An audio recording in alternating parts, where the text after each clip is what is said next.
Not quite 1/4, and never just half, but the entirety of one primate, whole. It is the part of a story, an idea that means more to you than me. Hello and welcome to Full Gorilla Life. We are Jeremy Keene, Larry Medina, and Corey Hewlings. Each week, we will break down an important life concept or talk with an inspiring person so that you can live your full gorilla life.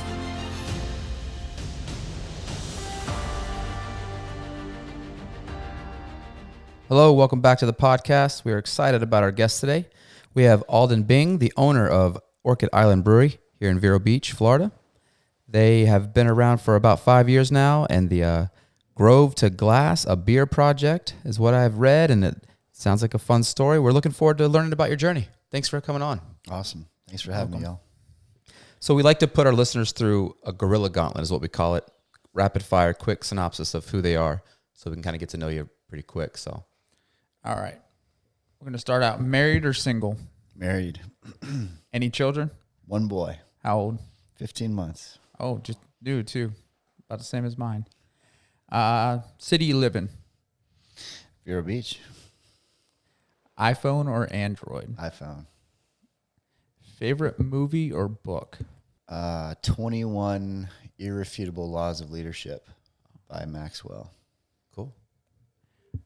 Favorite genre of music? Or we can just go with band. 70s heavy rock. Okay. There you go. Reservation or walk-in? Walk in for sure. Yeah. I That's an ongoing joke here because we're both walk-in. That's not. See, now we're going to do this every episode. Listen.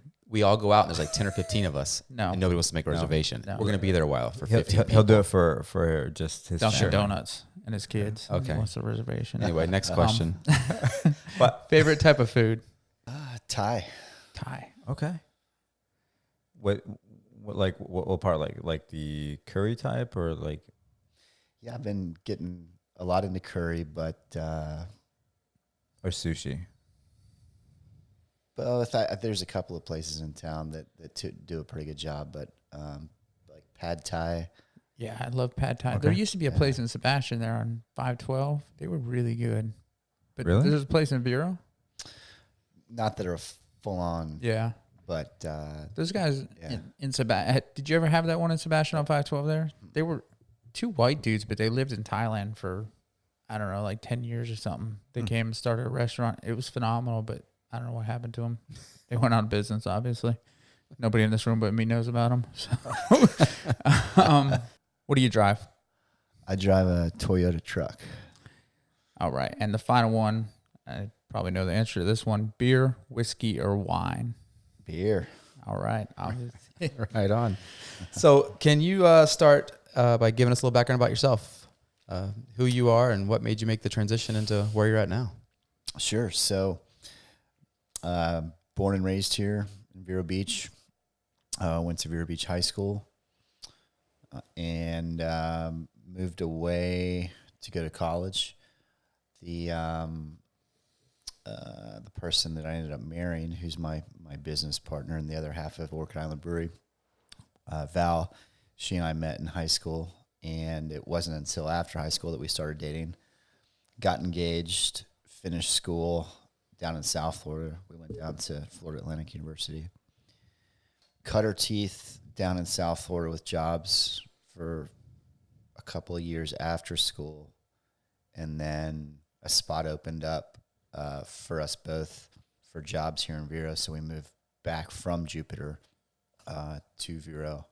Did a commute back and forth while we transitioned into jobs for about a year, and here we are. Gosh, the project with the brewery has been going for probably about 8 years now. It wasn't until 5 years ago that we opened shop. It took us a solid 2 to 3 years of planning to finally open our doors. So you went away for college together, right?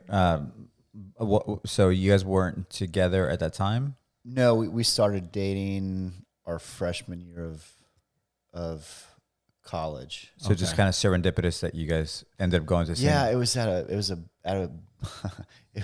it's kind of, yeah, it was funny the way that it all happened. But it basically, we knew each other from high school, but we, really wasn't something that we really got serious about exploring until after high school.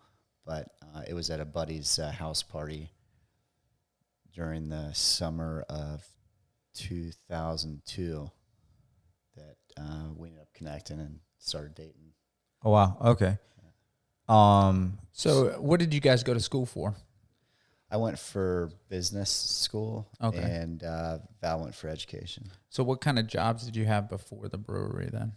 banking, and then Val education. Okay. Was she a teacher or? Yeah. Okay. Here in the district here? Yeah. Where did she teach at? She's at Imagine, or she was at Imagine Okay. Elementary. Then our son came along. So this will be the second year that she's off of school. Okay. At home with Oh, Quiet. okay. Oh, Does she ever plan on going back or no? I think she will. Yeah. I Okay. think so. Once Wyatt becomes of age to go to school, I think she might consider it. That makes sense. And that's So- yeah, I'm a teacher, so I get the idea. When the Right kids on. are the age and you bring them with you, it's kind of a neat process of dragging them to school with you, get them at the end. It's a longer day with them, but it's cool. So why from, you were business, you were in banking, is that what we said? And Yeah. So how brewery? I went into banking not thinking it was what I wanted to be when I grew up, but I knew in general it would give me broad exposure to the business world. And through banking, I've been able to learn quite a bit about different concepts about leadership and how to successfully, well, that's arguable, but how to sustain a company. Okay. Now you're owners of a brewery, but it didn't start with just right up with the open doors. You said you had a couple of years process there of not only probably just organizing the business, but also developing the process of brewing your own beer. Yeah, so there was an occasion for my bachelor party that another buddy who grew up in Vero, who I went to preschool with, Maitland Farms Elementary, Alan Drittenbass, he was one of my groomsmen, and on my bachelor party arranged for us to go and homebrew at a homebrew shop in Fort Lauderdale. And at the time, it's looking back, it's really kind of spooky now, but at the time we'd joked, hey, we're going to own a brewery one day. And fast forwarding, we brewed a beer called Bell's Two Hearted Ale. It was a clone recipe of Bell's Two Hearted Ale. And we served the beer at our wedding. Oh, that's pretty cool. And then we made our own little labels to put on the bottles. And it went over moderately well. People responded positively to the beer, and I think that added more fuel to the fire for us to continue on with this hobby. So was it a recipe that they had? Yeah, Google is a pretty awesome thing. You can for a lot of homebrew recipes, you can go out to Google, and if there's a favorite beer that you guys like, there's the chances are somebody has come pretty close to reverse engineering, or if the breweries just come out and said what the recipe it is. Yeah. Some breweries will do that, but other times people reverse engineer the recipe and come pretty close to it. And in our case, I think Bell's had, at the time they had published the recipe. It's a pretty basic recipe. It's I think amongst homebrewers for the last couple of years, it's been rated the number one beer amongst the homebrew community. There's a publication called Zymergy, and every year members of Zymergy will vote on America's best beer. And Two Hearted Ale for the last 2 or 3 years now has claimed the number one spot. Okay. Val and I were introduced to Bell's Two Hearted Ale in 2003. We had made a trip up to see my cousin in Asheville, North Carolina, and we went to a Mellow Mushroom And that was our first real introduction to craft beer. There's a ton up that way, right? That's Oh, almost. I feel like that's yeah. almost the mecca of craft breweries Yeah. in the Asheville area. That was also my first time at Mellow Mushroom was Asheville. Get out. Yeah, Asheville. Really? Yeah, that's the first time I've ever had Mellow Mushroom was in Asheville. Now my Cool. wife will drive to West Palm to get Mellow Mushroom Yeah. pizza. Yeah, I've never had it. I haven't either. every town. Oh, man. Every town that's got one, I've got to try it. Yeah, I'm just like, Okay. You said West Palm's got it. yeah, there's Okay, City cool. Place has one down there. Yeah. So I assume brewing was kind of a passion for you at this point. Yeah, it was. It's something that we got into. It was something that Val and I we had an interest in doing together. It was something that we would do over the weekends. We had fabricated with Alan. We'd fabricated this homebrew brew house, and we had taken 3 half kegs, drilled out the top or sawed out the tops of them to be our kettles. Then we cut up a bed frame, welded it back together to be a platform, put some Bunsen burners underneath the kettles, and got a homebrew pump, and off we went making our. Then we had a legitimate way to make beer. We had converted an old refrigerator that we had in the garage into a fermentation space, because you have to have controlled climate to ferment, or with most ale yeast, you need to have controlled climate. There's some newer ale yeast now that you can let ride up into the 80s and 90s without being at risk of any kind of off flavors. But most ale yeast strengths, they like to be in the 60s, upper 60s, lower 70s. Okay. So, And now is that specific to, like, say, an IPA, a Pilsner, a lager? yeah, most micro beer that you see is brewed with ale yeast. Then most macro, and I like to call it industrial beers, brewed with lager yeast. So Interesting. generally speaking, there really are only 2 types of beer, lagers and ales. But most of the craft beer that you can get is brewed with ale yeast. Okay. So at that point, you guys have got this set up. You've got some money invested, I'm assuming, at some point, whether, it's a lot or a little, depending on how much that costs you to get that all set up. It's still a passion for you guys, I assume. I mean, you've put that much into it. Have you started thinking at that point, like, maybe we should really open a brewery? Or are you still just doing this, like, On the side. like, it's fun to brew beer? It was a progression. It was always, from day one, it was a really fun dream to joke around about. Okay.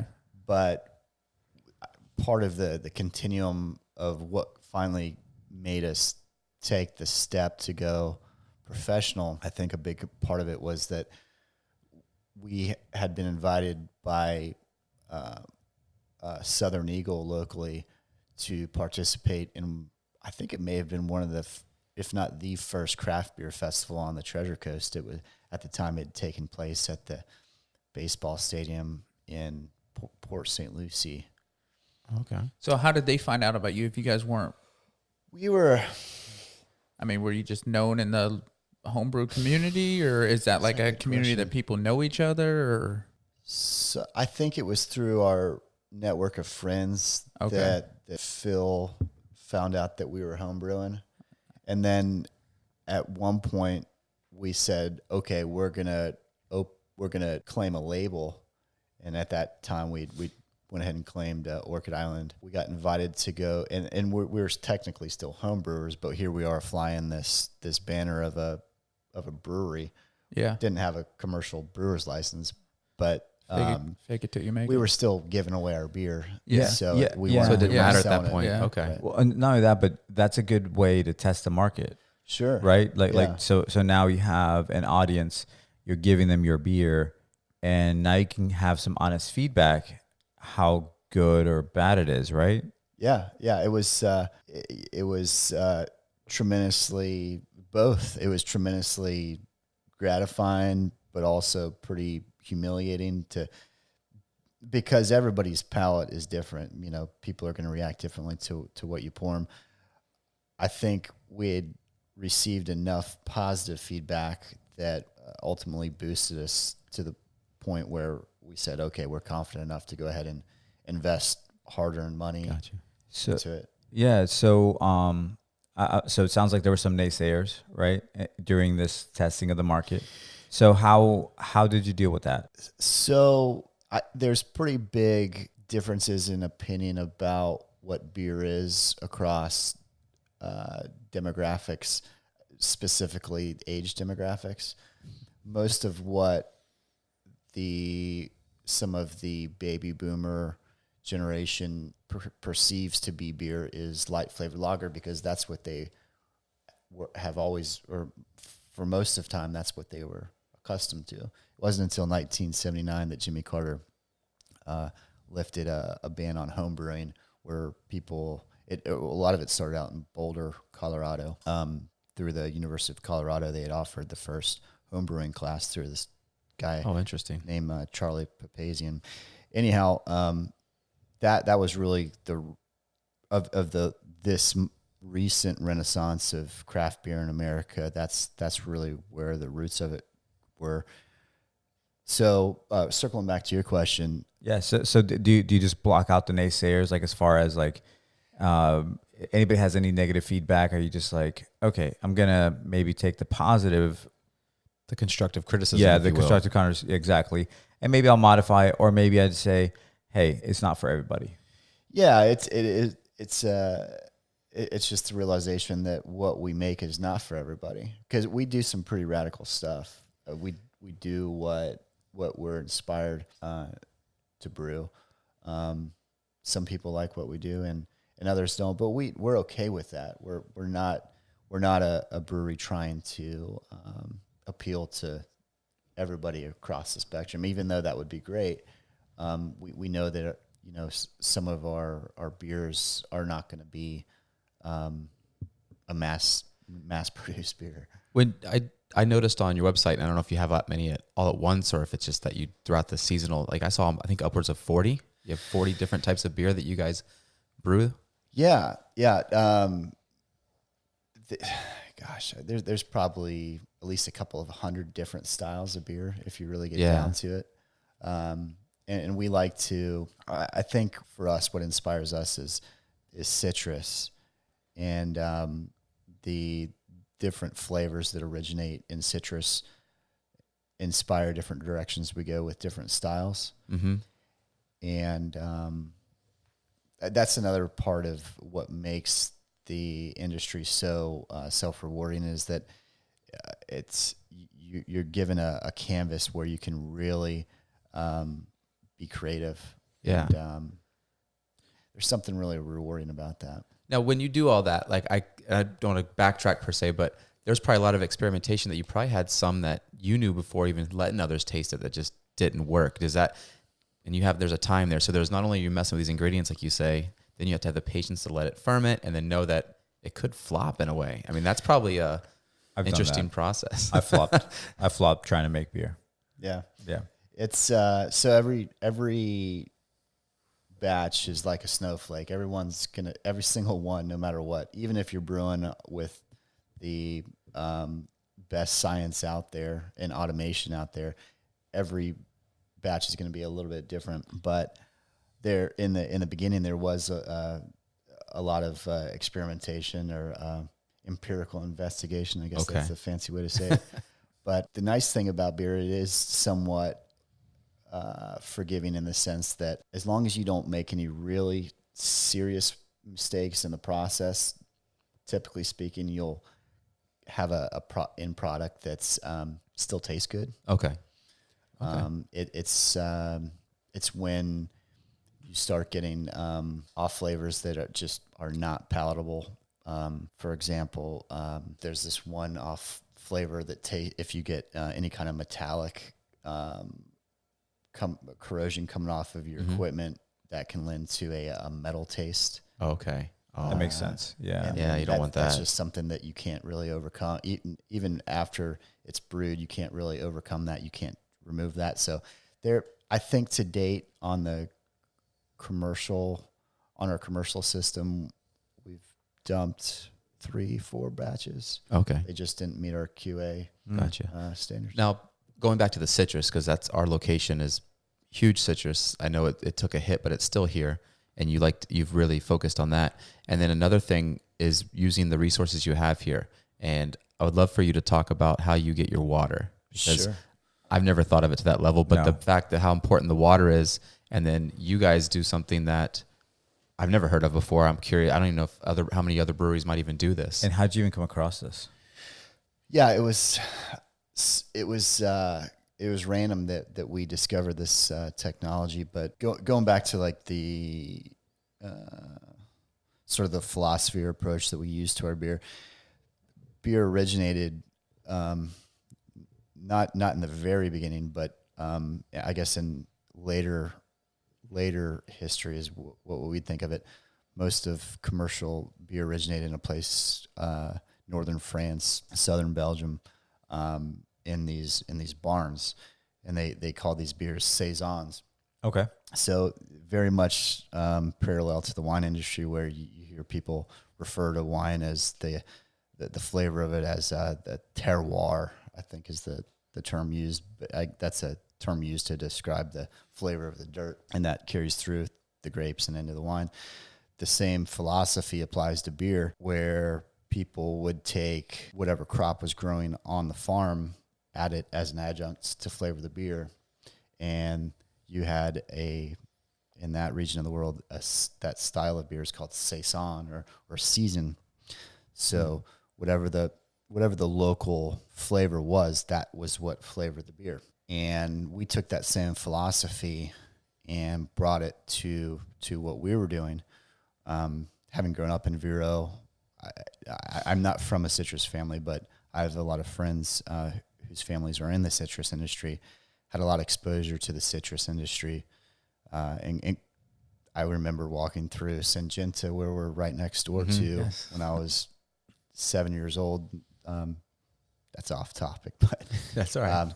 had a lot of exposure to citrus since I've been here. Well, yeah, if you grew up here, I mean, especially, going back 20, 30 years, I mean, citrus was this community. Everything was citrus here. Yeah. The reason why we moved here is because of citrus. Yes. For you honestly. and your family? Yeah. Yeah, my family, yeah. We moved here because it was just the work, right? That's what everybody did. So I think citrus, and I could be off on this, but I think citrus, the industry here had its peak in the late 90s. Mm-hmm. And then there have been several influences that have caused the industry to have pressure on it. But I think there will always be citrus here in Indian River County, even if it's just a small mom and pop operation that's growing the fruit. Which I think honestly sometimes is almost better. Some of the small mom and pop operations, because we've dealt with some of them. Me and my wife you will send packages out of state, at Christmas time or whatever. But there's such a sense of local and community when you go into those small citrus shops, and order your Christmas packages and stuff. It's really nice, as opposed to go into a big company, which we still have a couple big companies here, but when you go in and you're able to have interaction with the people that are actually growing it and have a passion for it, like you have a passion for your beer.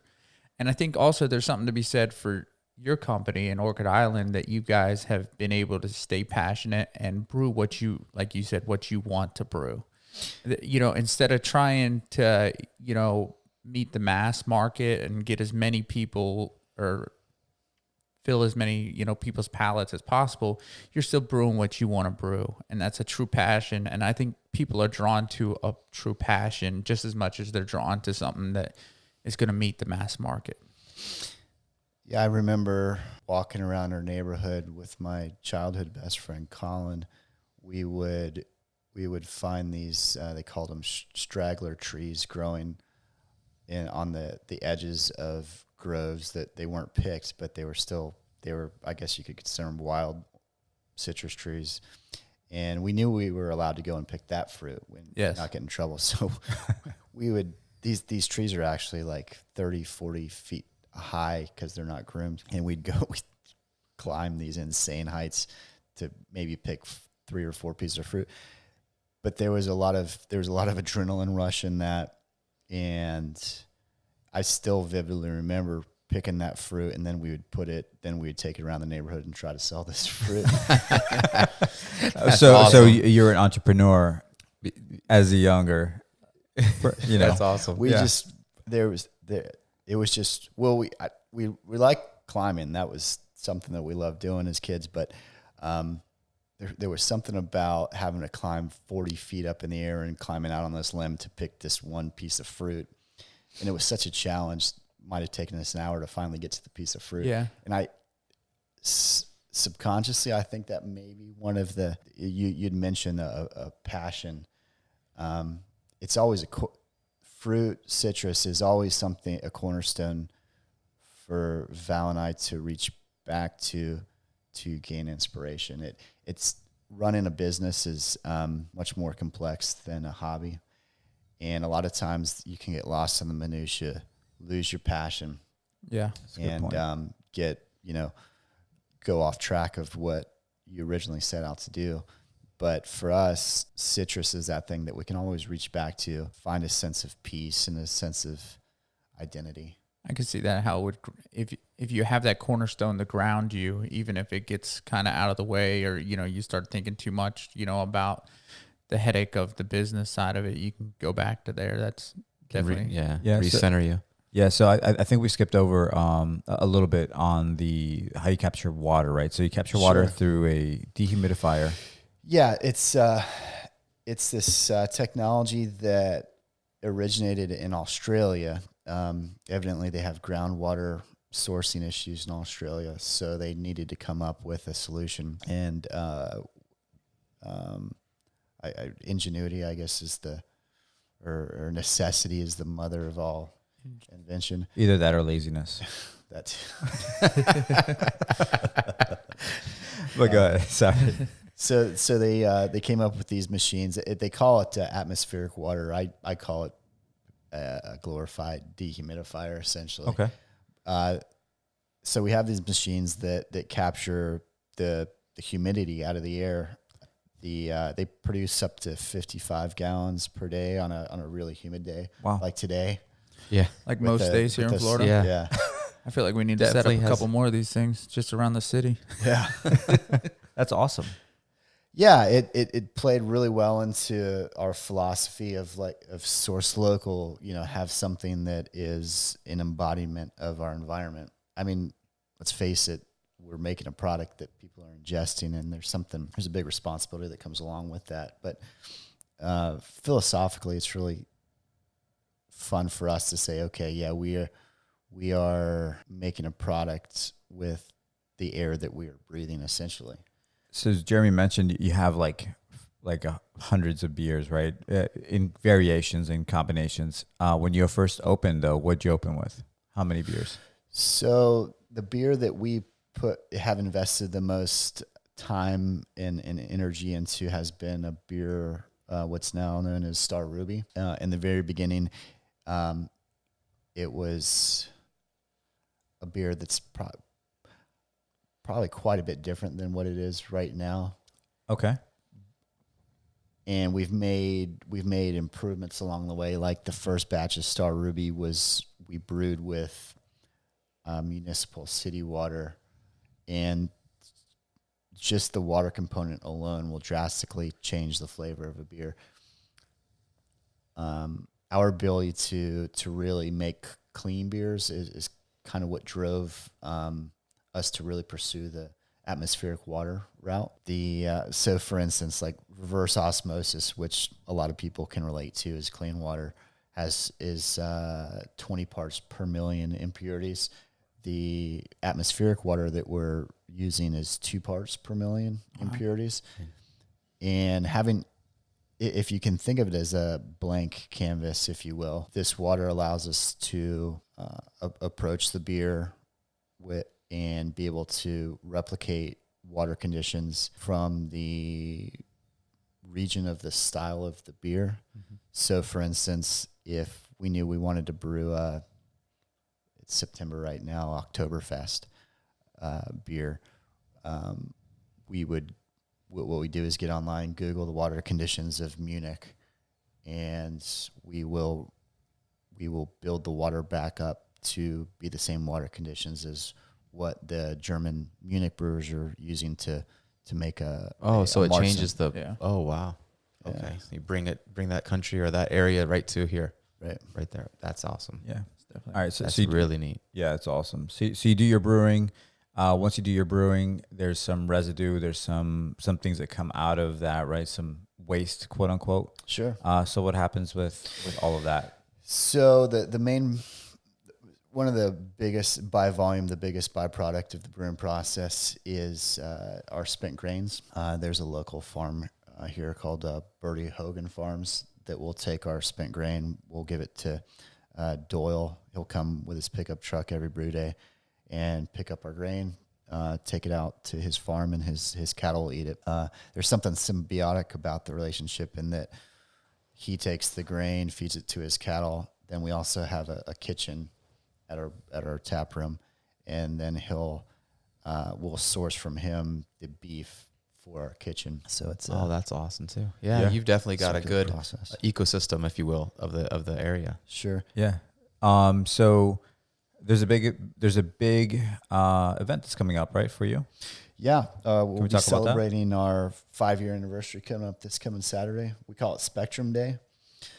I think IPA has always been the style that we've been most passionate about, and we brew a triple IPA, and we'll include grapefruit, orange, lemon, and lime variations. We never do anything like what you could normally buy at the grocery store. We do some pretty exotic stuff for every variation, but Spectrum represents a celebration of the